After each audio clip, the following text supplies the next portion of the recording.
Hey guys, welcome back to Punishing Grey Raven. In today's video, I wanted to do a quick video dedicated to the boss that you fight on 5-8. Just from my playthrough experience of the game, it was always the hardest boss to actually get through, but there's a catch to it on why you can't actually defeat it, so let's get into it.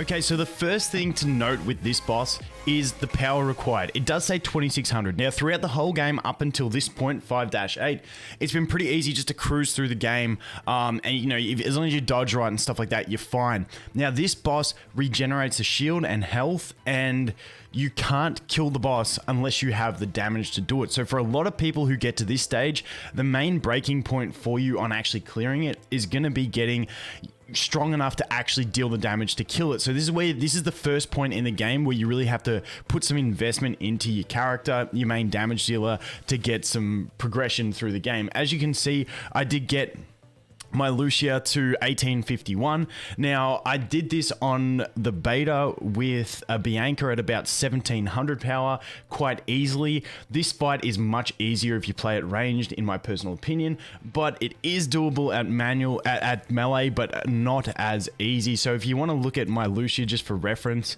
that's what her gear looks like. She's got the maxed out 4-star weapon, which I don't recommend, but I'm just trying to do a full free-to-play playthrough so everyone can follow along with what I do if they've got no luck in the world. And then all of these memories that I've got are memories that you get free to play through missions and stuff like that. So that's where she is at when I did this. Now, I do have some skill ups into her. Not max kills, as you can see, 5, 5, 7, 17 on there between the different ones. And then I've got 8 over here on the passive. So that is where my Lucia is at. And this is probably the limit of progression I will put into her.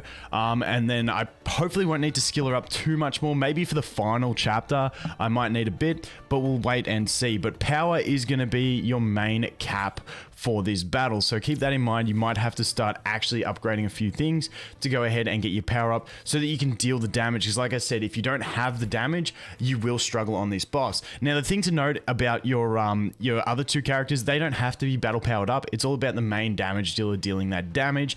These guys, you want to make sure you keep using your QTE skills as you go, because if you've got live with a bit of some memories that's going to give you a damage buff, you want to get that as much as possible. My Nonami is going to put defense break on, so you want to get that out as much as possible. So don't forget to be using your QTE. That is when you do a 3 ping and they flash, you bring them out, they do the damage. And then the other key thing for this is put support on.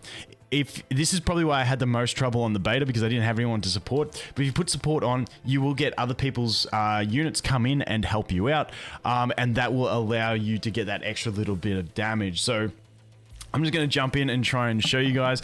But like I said, this one is a bit tough with melee because the boss has different attacks for melee. When you're in melee range, the boss has this sweeping attack where she'll just attack like 3 or 4 times in a row, and it's really intensive on dodging. Whereas when you're at range, she'll just put like a predictive attack on you that you can actually see the ring around your feet coming.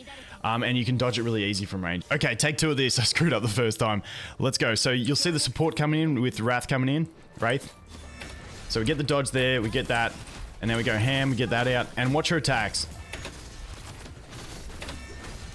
You really want to dodge these. So she does that, and if she hits you with one of them, she'll keep sweeping. So we got that, now we can do this, we can do that, we can get back in and keep going.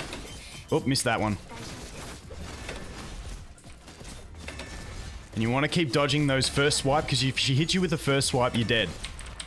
Okay, now we can do that, we can do that. We can get Liv out, we can go pretty ham, and then we can ult to miss the damage, and hopefully we can get enough damage through that ult to get her down. So that is the basic ploy, and like I said, the support helps. I probably could have done that without the support, but it would have taken longer, and I probably would have died before the time I got there, because if you make one mistake on this boss's melee, it really sucks. But you'll notice if you do get hit by that first one where she comes down with the attack, she'll then do 2 swipes, and like it's really hard to dodge because you're like sort of stunned in between. So that's the thing about melee. You got to play it pretty well. What I might do is I might just jump back into it and just do it with my Liv and show you guys quickly what it looks like with Liv, so you can see what the ranged attack is. So if we just go retry, hopefully I got the stamina.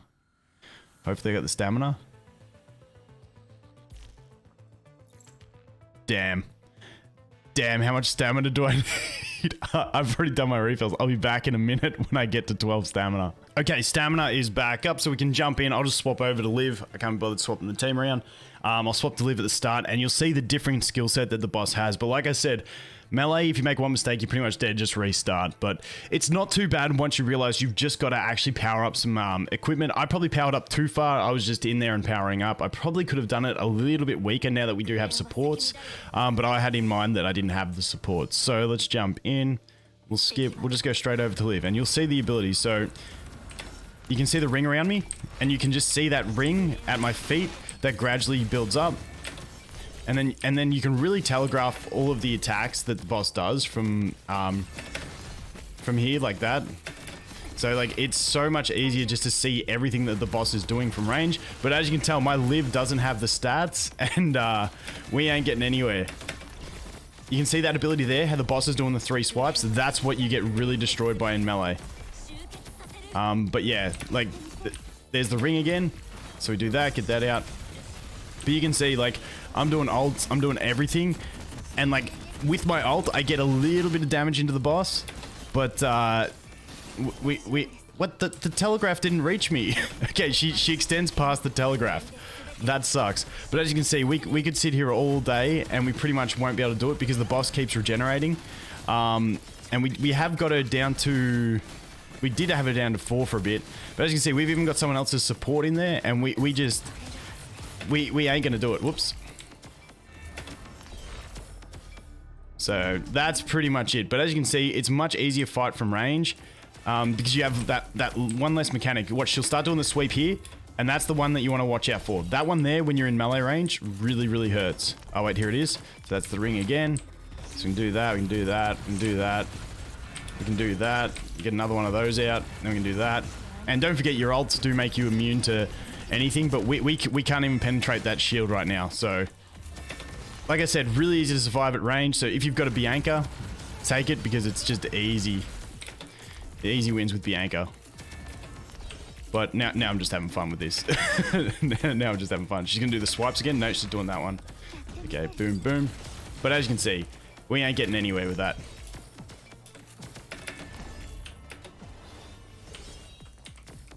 And that's the general cycle of the boss. There we go. Anyway, I'm going to get out of here. I'm just having fun there. So that's going to be it for the 5-8. Like I said, that's probably the first place where most players are going to have an issue. And like I said, just recapping, make sure you have support on. It'll give you that little extra bit that you might get there faster before you otherwise might have died. And this is just the point where you have to actually upgrade a little bit. For instance, none of my memories were upgraded at all. I think my weapon was like 1 star or something like that. I think some of my memories might have been level 25 for some of the missions, but that was it. So just the little point where you got to upgrade a little bit. Just keep in mind, these memories will probably be obsolete in the not too distant future, so you know, don't go too ham on them. As you can see, I got two of them up to 2 limit breaks, the rest are at 1, and that's probably where I'd leave it. Like I said, I don't plan to go too much ham on this. We'll have to see where the missions take us, because some of the missions require you to do stuff. For instance, this one, 3 level 35 memories, I'll probably level 1 up for that. So it's not really the end of the world because you are leveling them up to make this stuff anyway.